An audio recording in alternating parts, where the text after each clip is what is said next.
Friends, welcome back to recipe box Telugu channel. ఈరోజు నేను మీకు క్యారెట్ బీట్రూట్ దోశని ఏ విధంగా ప్రిపేర్ చేసుకోవాలో చూపించబోతున్నానండి. ఇది ఒక్క బ్యాటర్తోనే ఈ 2 వెరైటీ దోశలను కూడా మనం తయారు చేసుకోవచ్చు. చూడడానికి చాలా కలర్ఫుల్గా ఉంది కదండి. పిల్లలు కూడా చాలా ఇష్టపడి తింటారు. క్యారెట్ బీట్రూట్ తినని పిల్లలకి కానీ పెద్దవాళ్ళు కానీ ఈ విధంగా ట్రై చేసి చూడండి, అందరికీ కూడా నచ్చుతుంది. ఇది మంచి హెల్తీ బ్రేక్ఫాస్ట్ అండి.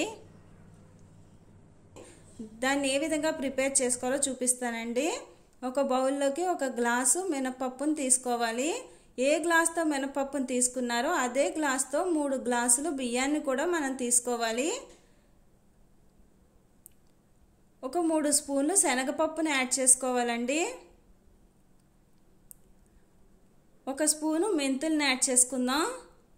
1/2 కప్పు అటుకుల్ని విడిగా నానబెట్టుకోవాలండి. వీటిని శుభ్రంగా కడిగి వాటర్ వేసేసి 4-5 గంటలు నానబెట్టుకోవాలి.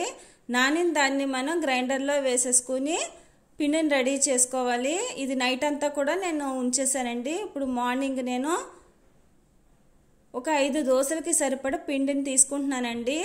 ఈ పిండి అనేది కొంచెం గట్టిగానే మనం రుబ్బుకోవాలి. ఇప్పుడు దీంట్లోకి నేను ఒక 1/2 కప్పు క్యారెట్ ముక్కల్ని మెత్తగా గ్రైండ్ చేసుకోవాలండి. మిక్సీలో తీసుకుని మనం 5 దోశలకి ఇక్కడ 1 క్యారెట్ అనేది సరిపోతుందండి.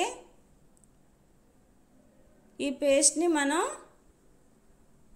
దోశల పిండిలోకి వేసేసుకుని బాగా కలిపేసుకుందామండి. దీంట్లోకి మనం సాల్ట్ను కూడా టేస్ట్కి తగినంత చూసుకుని యాడ్ చేసుకోవాలండి.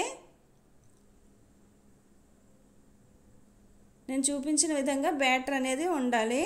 ఇప్పుడు పెనం పెట్టేసుకుని మనం ఈ క్యారెట్ దోశని మనం వేసేసుకుందామండి. మంచి కలర్ఫుల్గా వస్తుందండి. మంచి ఆరెంజ్ కలర్లో వస్తుంది ఈ దోశ అనేది. ఆయిల్ వేసేసుకుందామండి దీని చుట్టూరా. మంచిగా ఎర్రగా కాలిన తర్వాత రెండో వైపును కూడా మనం తిప్పేసుకుందాము. ఈ దోశ అనేది రెడీ అయిపోయిందండి. ఒక ప్లేట్లోకి తీసుకుందాం. మిగిలిన బ్యాటర్తో కూడా మనం ఇదే విధంగా దోశలు అనేవి వేసేసుకోవాలి.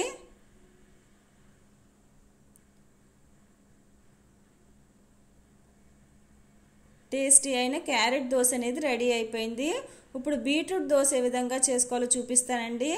ఇందాక తీసుకున్న బ్యాటర్లోనే మనం ఇంకొక 5 దోశలకు సరిపడా పిండిని తీసుకున్నాను.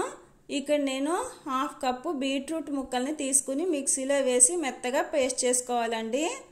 5 దోశలకి సగం ముక్క బీట్రూట్ సరిపోతుందండి. ఆ విధంగా చూసి వేసుకోండి. నేను ఇది పిండిలోకి వేసేసుకున్నాను.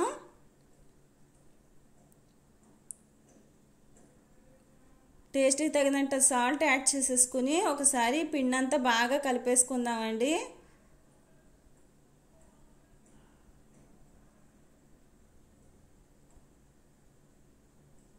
పెనం పెట్టేసుకుని పైన హీట్ ఎక్కిన తర్వాత బీట్రూట్ దోశ అనేది వేసేసుకుందాం. ఆయిల్ని యాడ్ చేసేసుకుందామండి. ఈ విధంగా పిల్లలకి చేసి ఇచ్చారంటే వాళ్ళు హ్యాపీగా ఎంజాయ్ చేస్తూ తినేస్తారండి. ఇది రెండో వైపును కూడా తిప్పేసుకున్నాను. 2 వైపులా కాల్చిన తర్వాత మనం ఒక ప్లేట్లోకి తీసేసుకుందాం. రెడీ అయిపోయిందండి. హెల్దీ అయిన బీట్రూట్ క్యారెట్ దోశలు 2 రకాలు ఒకే పిండితో మనం ఈ 2 వెరైటీ దోశలను ఒకేసారి వేసుకోవచ్చు.